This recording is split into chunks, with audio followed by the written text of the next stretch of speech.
അല്ല അത് ഞാൻ പറയാതെ തന്നെ ഒരുപാട് പേര് എല്ലാവരും കണ്ടിട്ടുള്ളതാണ്. അത് വശമുണ്ട് കോക്ക്. കോക്ക് ചെയ്യുന്ന സിനിമകളെല്ലാം അയാൾ പറയുന്നത് എല്ലാ സിനിമകളും സൂപ്പർ ഹിറ്റ് ആയിട്ടുണ്ടോ എന്നാണ് എൻ്റെ ആദ്യത്തെ ചോദ്യം. അയാൾക്ക് പറയാം, അയാൾക്ക് ക്രിട്ടിസൈസ് ചെയ്യാം, അത് അയാളുടെ അവകാശമാണ്. ഞാനൊരു സിനിമ ഡയറക്റ്റ് ചെയ്യുന്ന പോലെ തന്നെയാണ്, അത് അയാളുടെ ഒപ്പീനിയനാണ്. He can talk to audience. But I want asking to you, എന്തുകൊണ്ട് അയാൾ പറയുന്ന എല്ലാ സിനിമകളും ഹിറ്റായിട്ടുണ്ടോ? അയാൾ പറയുന്ന എല്ലാ സിനിമകളും നല്ലതാണോ? ജനങ്ങൾ സ്വീകരിച്ചിട്ടുണ്ടോ? അപ്പോൾ അത് അദ്ദേഹത്തിൻ്റെ മാത്രം ഒപ്പീനിയനാണ്, അദ്ദേഹം കാണുന്ന കാര്യമാണ്. അദ്ദേഹത്തിന് സിനിമ അയാൾക്ക് നെഗറ്റീവ് പറഞ്ഞാൽ അയാൾക്ക് വ്യൂസ് കിട്ടണമെന്നുണ്ടെങ്കിൽ അദ്ദേഹം അത് ചിലപ്പോൾ സംസാരിച്ചിരിക്കും. അത് എന്നെ സംബന്ധിച്ചിട്ട് ഞാൻ നേരത്തെ പറഞ്ഞ പോലെ എൻ്റെ എഫേർട്ടിനെയാണ് അയാൾ ചോദ്യം ചെയ്തത്. അയാൾക്ക് ഒരു സിനിമ കാണുമ്പോൾ നമ്മൾ ആ സിനിമയിലെ കഥയിലോ അല്ലെങ്കിൽ ആ എന്തെങ്കിലും വിഷ്വലിലോ അല്ലെങ്കിൽ എന്തെങ്കിലും മേക്കിങ്ങിൽ ഇഷ്യൂസോ അങ്ങനെയൊക്കെ അദ്ദേഹത്തിന് പറയാം. അദ്ദേഹം പറയുന്നത് എന്താ, ഒരു ക്യാരക്ടർ വന്നു അയാൾ പോയി, ഇയാൾ പറയുന്ന ഇതിനകത്ത് ഏറ്റവും വലിയ പ്രശ്നം എന്താണെന്നറിയോ, ഫോൾട്ട് സംഭവിച്ചിരിക്കുന്നത്. ഞാനിപ്പോൾ ഇങ്ങനെ പറയാൻ പോലും കാരണം ആ യൂട്യൂബിൽ ഇപ്പോൾ വന്നിരിക്കുന്ന അദ്ദേഹം പറഞ്ഞിരിക്കുന്ന ഈ ക്രിട്ടിസൈസേഴ്സ് നിങ്ങൾ ഒന്നും കൂടെ ഒന്ന് വാച്ച് ചെയ്താൽ നിങ്ങൾക്ക് മനസ്സിലാവും ഞാൻ പറയുന്നത് എന്താണെന്ന്. സിനിമ കണ്ടിട്ടാണോ അദ്ദേഹം ഇത് റിവ്യൂ ചെയ്തതെന്ന് എനിക്ക് നല്ല സംശയമുണ്ട്. കാരണം പറയണ ക്യാരക്ടേഴ്സ് തമ്മിൽ ഒരു ബന്ധവും ഇല്ല. അതുകൊണ്ടാണ് ഞാൻ ആദ്യം പറഞ്ഞത് അതെനിക്കൊരു എനർജി ആയിട്ട് ഞാൻ എടുത്തിരിക്കുന്നത്. എനിക്ക് അതൊരു പ്രശ്നമല്ല, കാരണം അയാൾ സിനിമ കണ്ടിട്ടല്ല റിവ്യൂ ചെയ്തിരിക്കുന്നത്. അയാൾ പറഞ്ഞ ക്യാരക്ടേഴ്സ് തമ്മിൽ ഒരു ബന്ധവും ഇല്ല. നിങ്ങൾ ഓരോരുത്തരും ഇതിനകത്ത് പല ആളുകളും സിനിമ കണ്ടിട്ടുണ്ടെന്നാണ് ഞാൻ വിശ്വസിക്കുന്നത്. അപ്പോൾ അവരോട് ചോദിച്ചു നോക്കാം, നിങ്ങൾ അല്ലെങ്കിൽ കണ്ട ആളുകൾ ഒന്നും കൂടെ അദ്ദേഹത്തിൻ്റെ ആ ഒരു സിനിമയെ കുറിച്ചിട്ടുള്ള റിവ്യൂ എടുത്ത് നോക്കിക്കഴിഞ്ഞാൽ മനസ്സിലാവും കഥാപാത്രങ്ങൾ അങ്ങോട്ടും ഇങ്ങോട്ടും മാറിപ്പോയിട്ടുണ്ട്. അത് തന്നെ ഏറ്റവും വലിയ ഫോൾട്ടല്ലേ?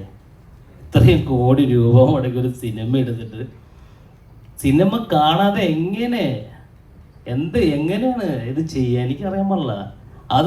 അത് കാണുന്ന പാവപ്പെട്ട ജനങ്ങൾ ചിന്തിക്കുന്നത് എന്താ, ആ സിനിമ മോശമാണെന്നല്ലേ ചിന്തിക്കുള്ളൂ. പക്ഷേ എന്തോ ഭാഗ്യം കൊണ്ട് അല്ലെങ്കിൽ നമ്മുടെ സത്യസന്ധത കൊണ്ട് ദൈവത്തിൻ്റെ അനുഗ്രഹം കൊണ്ടിട്ട് ദൈവം അത് മൗത്ത് പബ്ലിസിറ്റിയിലുള്ള ആളുകൾ എത്തിച്ചുകൊണ്ട് ഇന്നിപ്പോൾ തിയേറ്ററിൽ സാധനം പോകുന്നു, എനിക്കിപ്പോൾ ഇവിടെ ഇരിക്കാൻ പറ്റി. ഇല്ലെങ്കിൽ രണ്ടാമത്തെ ദിവസം വാഷ് ഔട്ടായിപ്പോൾ. ഇതൊരു സിനിമയല്ല, ഇത്രയും കോടികൾ മുടക്കി ചെയ്യുന്ന സിനിമയ്ക്കൊക്കെ ഇങ്ങനെയൊക്കെ റിവ്യൂ പറഞ്ഞു കഴിഞ്ഞാൽ എവിടെ പോയി നിൽക്കും? അതാണ് ഞാൻ ചോദിച്ചത്. പുള്ളി പറയുന്ന എല്ലാ സിനിമയും സൂപ്പർ ഹിറ്റാണ്, ഞാൻ സമ്മതിച്ചു എന്നേ. മനസ്സിലായോ? അയാളൊരു വലിയ ടെക്നീഷ്യൻ ആയിരിക്കും, എന്നെക്കാട്ടും ബ്രില്യൻ്റ് ആണ്. എനിക്കറിയില്ല, ഞാനൊരു കോമൺ സെൻസ് ഉള്ള ഒരാളാണ്. അയാൾക്ക് അതിബുദ്ധിമാനാണ് അയാൾ. എങ്കിൽ അദ്ദേഹം പറയുന്ന കാര്യങ്ങൾ എല്ലാ സിനിമകളും അതുപോലെ ഇവിടെ ഹിറ്റായിട്ടുണ്ടെങ്കിൽ അല്ലെങ്കിൽ ജനങ്ങൾ സ്വീകരിച്ചിട്ടുണ്ടെങ്കിൽ ഞാൻ സമ്മതിക്കാം. അദ്ദേഹം നല്ലത് എന്ന് പറയുന്ന എത്രയോ സിനിമകളിലൂടെ ഔട്ടായിപ്പോയി. കഴിഞ്ഞ ദിവസം പോലും സംഭവിച്ചു. ഞാനത് മെൻഷൻ ചെയ്യുന്നില്ല ആരാണ് ഏതാണ് സിനിമ എന്നുള്ളത്. അത് സിനിമയിൽ നിൽക്കുന്ന ഒരു ഡയറക്ടർ എന്നുള്ള നിലക്ക് എൻ്റെ എത്തിക്സാണ്, ഞാനത് കീപ്പ് ചെയ്യുന്നു.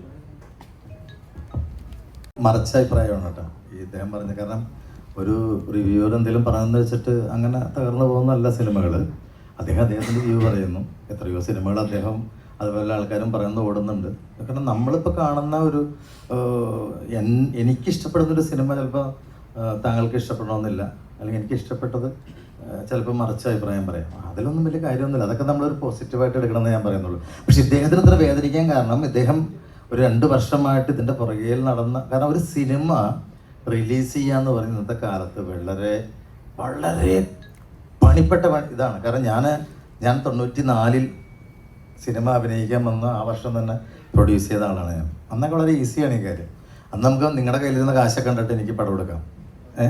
ഇപ്പോൾ അലിയുടെ കയ്യിൽ ഇത്ര പൈസ ഉണ്ടെന്ന് കണ്ടിട്ട്, എൻ്റെ സുഹൃത്താണല്ലോ, എനിക്ക് പടം കൊടുക്കാം. ഇന്നത് നടക്കില്ല. ഇന്ന് അവസാനം ഇപ്പോൾ ഒരു സിനിമ ഇറങ്ങാൻ അനൗൺസ് ചെയ്തൊരു സിനിമയുടെ കാര്യം അടക്കം ഞാൻ പറയാം. ഇപ്പം നമ്മൾ ഒരു സിനിമ എടുക്കാൻ തീരുമാനിച്ചാൽ അതിൻ്റെ പോസ്റ്റർ ഒട്ടിക്കാനുള്ള പശയുടെ കാശ് മുതൽ കണ്ടിട്ട് വേണം ഇറങ്ങാൻ.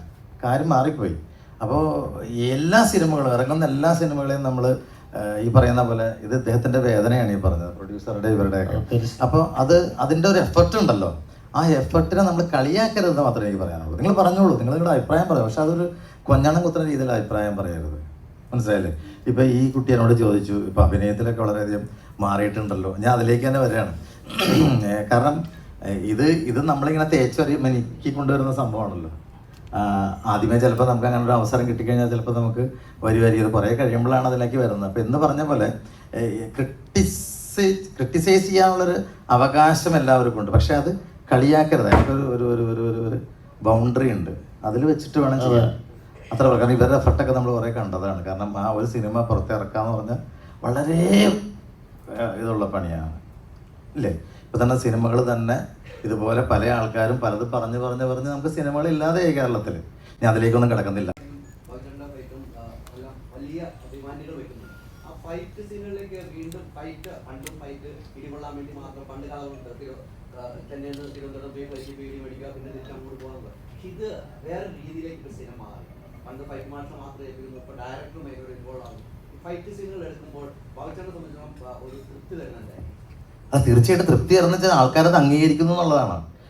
ഇന്നത്തെ പിള്ളേർ യങ്സ്റ്റേഴ്സ് ഒരു റോപ്പിൽ ചെയ്യുന്നൊരു സാധനം അവർ കണ്ടുപിടിക്കുന്നുണ്ട്. അത് റോപ്പാണെന്ന് പറയാൻ അങ്ങനത്തുള്ള പിള്ളേരുടെ മുമ്പിലേക്കാണ് നമ്മൾ സിനിമയായിട്ട് വരുന്നത്. അപ്പം നമ്മൾ റിയലായിട്ട് ചെയ്യുന്ന കാര്യം, ഇപ്പം ഞാനൊക്കെ ഫൈറ്റ് ചെയ്ത് 2 കൈ പിടിച്ചിട്ടുള്ളതാണ്.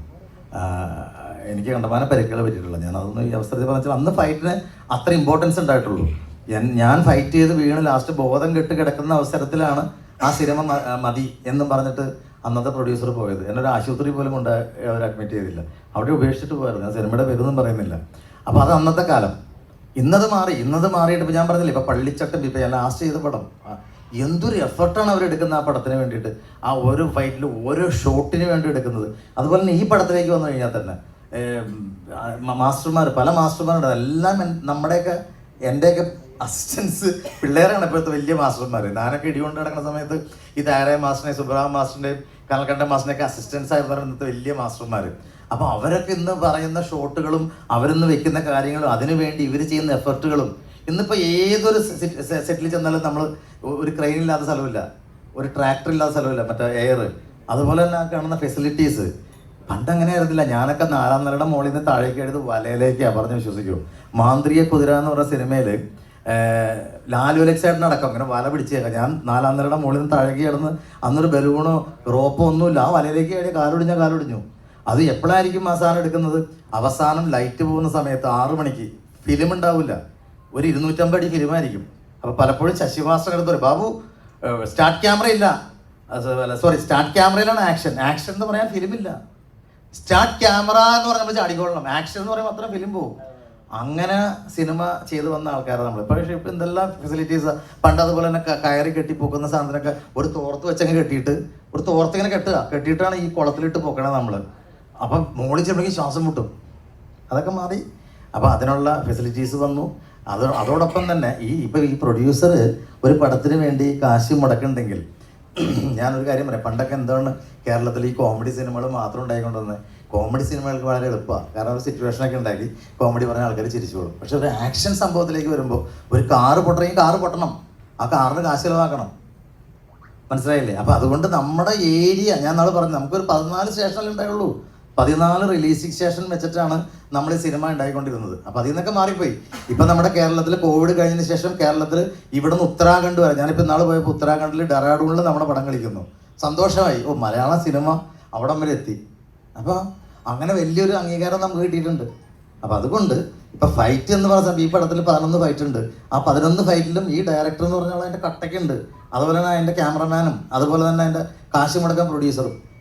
ഏതൊരു ഡയറക്ടർക്കും സ്വപ്നം കാണാമേ, ഒരു ആർട്ടിസ്റ്റിനും സ്വപ്നം കാണാം. പക്ഷെ അത് പ്രാക്ടിക്കൽ ആകണമെങ്കിൽ അതിൻ്റെ പുറകെ ഒരു പ്രൊഡ്യൂസർ വേണം, സ്ട്രോങ് പ്രൊഡ്യൂസർ വേണം. ഞാൻ എടുത്ത് പറയുന്നു, അണ്ടർലൈൻ ചെയ്ത് പറയുന്നു, മുടങ്ങണ കാശിന് ഒരു ട്യൂബ് അടിച്ച് പൊട്ടിച്ചാൽ ആ ഷോട്ട് ഒക്കെ അല്ലെങ്കിൽ കാശ് പോയി. ശരിയല്ലേ? അപ്പോൾ അതിനെ ഞാൻ അപ്രിഷ്യേറ്റ് ചെയ്യാണ്. അതിനെ ഞാൻ താങ്കളെ വിളിച്ചുകൂടി കിട്ടിയത്. കാരണം ഇതുപോലെ കാശ് മുടക്കി ഒരു പടം ചെയ്യാൻ ചങ്കൂറ്റമുള്ള ഒരാളെന്നേ പറഞ്ഞത് അതുകൊണ്ടാണ്. ട്യൂബ് പോട്ടെ, പല സാധനം തകർന്നിട്ടുണ്ട്, ട്യൂബ് ഇപ്പം ഇത്രയാവുള്ളൂ. ബാബുച്ചേട്ടന് ട്യൂബ് ഇടിച്ചോണ്ട് അതാ കറക്റ്റായിട്ട് ചെയ്യുന്നത്. വാക്കുകൾ പറഞ്ഞു കഴിഞ്ഞാൽ അത് വലിയ അപരാധമാണ്. പക്ഷെ സിനിമയെ കുറിച്ച് റിവ്യൂ ചെയ്യുന്ന മാന്യന്മാർ വളരെ മോശമായിട്ട് വാക്കുകൾ ഇവനൊക്കെ വേറെ പണിയില്ല, അങ്ങനെയൊക്കെ ചോദിക്കാൻ അധികാരം ഈ റിവ്യൂമാർക്കുണ്ടോ? അവരായിട്ട് വിശ്വസിക്കുന്നുണ്ടോ? അല്ല, ഞാനതാ പറഞ്ഞ കാരണം എന്തല്ലേ, നമുക്ക് ഒരാളെ പരിഹസിക്കുന്നതിനൊരു പരിധിയില്ലേ. ഒരാളുടെ കഴിവ്, ആ കഴിവ് നമ്മൾ ഇപ്പോൾ ചില ആൾക്കാർ ഇയാൾ എങ്ങനെയാണ് ഇതിങ്ങനെ ആയത്, ഇങ്ങനെ ആയതെന്ന് പറയുന്നൊരു കഷ്ടപ്പാടുണ്ട്. മനസ്സിലായില്ലേ? ആ കഷ്ടപ്പാടിനെ നമ്മൾ അളക്കണം ഇല്ലേ? ഇപ്പം ഈ അടുത്തിടയ്ക്ക് മമ്മൂക്ക പറഞ്ഞൊരു വലിയൊരു കാര്യം. മമ്മൂക്ക പറഞ്ഞത്, ഞാനിപ്പോൾ ഞാൻ കോമ്പീറ്റ് ചെയ്യുന്നത് ഞാൻ പണ്ട് ചെയ്ത എൻ്റെ ക്യാരക്ടേഴ്സിനോടാണ്. മനസ്സിലായില്ലേ? കാരണം മമ്മൂക്ക ഇപ്പം ഏത് ചെയ്താലും, ഇപ്പം എന്ത് പുതിയ ചെയ്താലും പുള്ളി പണ്ടത്തെ പുള്ളി ചെയ്തതിനോടാണ് പുള്ളി കോമ്പീറ്റ് ചെയ്യുന്നത്. യങ്സ്റ്റേഴ്സിന് ആ ബുദ്ധിമുട്ടില്ല. മമ്മൂക്കയുടെ ഏതെങ്കിലും പടത്തിൻ്റെ അവിടെ കണ്ടാൽ മതി. അപ്പോൾ അങ്ങനെ മമ്മൂക്ക ഒരു സാധനം റിസ്ക് എടുത്ത് ചെയ്യുമ്പോൾ ഇപ്പോൾ മമ്മൂക്ക ഇപ്പോൾ ലാസ്റ്റ് ചെയ്ത കളങ്കാവൽ തന്നെ. അപ്പോൾ നമ്മൾ അതിനകത്ത് വില്ലന്, കാരണം അദ്ദേഹത്തിനെ സംബന്ധിച്ചിടത്തോളം അദ്ദേഹത്തോട് തന്നെയാണ് ഈ പറയുന്ന പടം വരുന്നത്. അപ്പോൾ നമ്മൾ അവിടെ കുറച്ച് കാണാൻ പാടില്ല. ഇവരെല്ലാം ഈ പറയുന്നത്, ഞാൻ ഒരാളെ ഇതാക്കി, പക്ഷേ എനിക്കൊരു അഭ്യർത്ഥന എന്ന് വെച്ചാൽ കഷ്ടപ്പാടുകളെ, എഫർട്ടുകളെ കാണാതിരിക്കരുത്. നിങ്ങൾ കളിയാക്കിക്കോ, പരിഹസിച്ചോ, ഈ പരിഹസിക്കുന്നതൊക്കെ നമുക്ക് നല്ലതായിട്ട് തന്നെ വരുള്ളൂ. പക്ഷെ ആ ഒരു എഫർട്ട് ഉണ്ടല്ലോ, ആ അവസാനം അത് ഇല്ലാതെയാക്കരുത്. നിങ്ങൾ അപ്രീഷിയേറ്റ് ചെയ്യേണ്ട ഒരു കാര്യമുണ്ട്. ഒരു സിനിമ ഇറങ്ങിയല്ലോ സുഹൃത്തുക്കളെ, എത്ര സിനിമയാണ് ഇറങ്ങാതിരിക്കുന്നതെന്ന് അറിയോ? എത്ര സിനിമകൾ, എത്ര സ്വപ്നങ്ങൾ, ഇവരൊക്കെ എത്ര വർഷത്തെ എഫർട്ടാണ്. ഒരു ഡയറക്ടറെ സംബന്ധിച്ചിടത്തോളം, ഒരു റൈറ്ററെ സംബന്ധിച്ചിടത്തോളം അയാൾ ആ പടത്തിൻ്റെ പൊങ്കാല എന്ന് എഴുതുന്നത് പോലെ ഇയാൾ എത്ര പ്രാവശ്യം എഴുതിയിട്ടുണ്ടാവും. എൻ്റെ ഇതാണ് എൻ്റെ ടൈറ്റിൽ, എൻ്റെ ടൈറ്റിൽ ഇതാണ് പൊങ്കാല, വേണ്ട ഈ ലെറ്റർ, വേണ്ട ഈ ലെറ്റർ. ആ എഫർട്ട് കാണാണ്ടിരിക്കല്ലേ. നിങ്ങൾക്ക് കളിയാക്കാൻ പേര് എളുപ്പമോ? ഈ പറയുന്നവരെല്ലാം സിനിമ പരീക്ഷിച്ചിട്ടുള്ള ആൾക്കാരായിരിക്കും, പരാജയപ്പെട്ട ആൾക്കാരായിരിക്കും. പക്ഷെ കളിയാക്കരുത്. നിങ്ങൾ എന്തേ പറയുന്നത്, നിങ്ങൾക്ക് എന്ത് പറയാം ഈ പറയുന്ന പോലെ, അതെല്ലാം നമ്മൾ ഉൾക്കൊള്ളാം. പക്ഷെ ആ കളിയാക്കലിനൊരു അളവുകോല് വെക്കണം.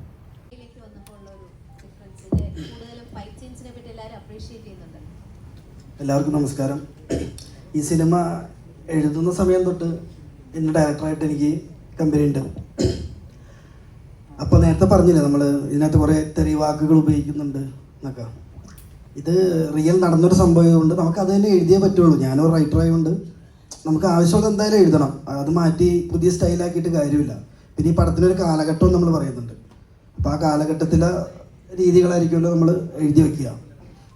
അപ്പോൾ വിമർശനം കൊണ്ട് മാത്രം ഒരു പടം തോക്കുമൊന്നുമില്ല. ഇപ്പം നമ്മുടെ പടം തന്നെയായാലും ആളുകൾ കണ്ട് നല്ല അഭിപ്രായം പറഞ്ഞുകൊണ്ടാണ് ഇപ്പം ഇന്ന് ഇവിടെ ഇരിക്കുന്നത്. അപ്പോൾ അതുകൊണ്ട് കൊള്ളാം, പടം അടിപൊളിയായിട്ടുണ്ട്, എല്ലാവരും കാണണം. പിന്നെ എക്സ്പീരിയൻസ് എന്ന് വെച്ച് കഴിഞ്ഞാൽ ബാബുവേട്ടൻ പറഞ്ഞ പോലെ 11 ഫൈറ്റ് ഉണ്ട് ഈ പടത്തിൽ. എല്ലാം ഓരോ മാസ്റ്റർമാരാണ് ചെയ്തിരിക്കുന്നത്. അപ്പോൾ അത് തന്നെ വലിയ എക്സ്പീരിയൻസ് ആണ്. ഒരു പടത്തിൽ 4 മാസ്റ്ററോട് വർക്ക് ചെയ്യുക എന്ന് പറയുന്നത്. പിന്നെ ബാബുവേട്ടനൊക്കെ മുന്നേ തൊട്ട് അറിയുന്ന ഒരാളാണ്. ഞാൻ ആദ്യമായിട്ടാണ് ബാബുവേട്ടനോട് വർക്ക് ചെയ്യുന്നത് അല്ലേ. പേഴ്സണലി ബന്ധമുണ്ടെങ്കിലും സിനിമയായിട്ട് ഫസ്റ്റ് ടൈമാണ് വർക്ക് ചെയ്യുന്നത്. അതൊരു വലിയൊരു ഇതായിട്ട് കൂട്ടുന്നു. പിന്നെ അതെല്ലാവരും പടം കാണുക, തിയേറ്ററിൽ പോയി പടം കാണുക. നല്ലൊരു ഇടിപ്പടം തന്നെയാണത്. ക്യാപ്ഷൻ കിട്ടിയെന്ന് എനിക്ക് തോന്നുന്നു. കാരണം ഇവർ മിക്കവാറും എഴുതാൻ പോകുന്ന ക്യാപ്ഷൻ നെഗറ്റീവ് റിവ്യൂസിന് പൊങ്കാല ഇട്ടുകൊണ്ട് പൊങ്കാല ടീം.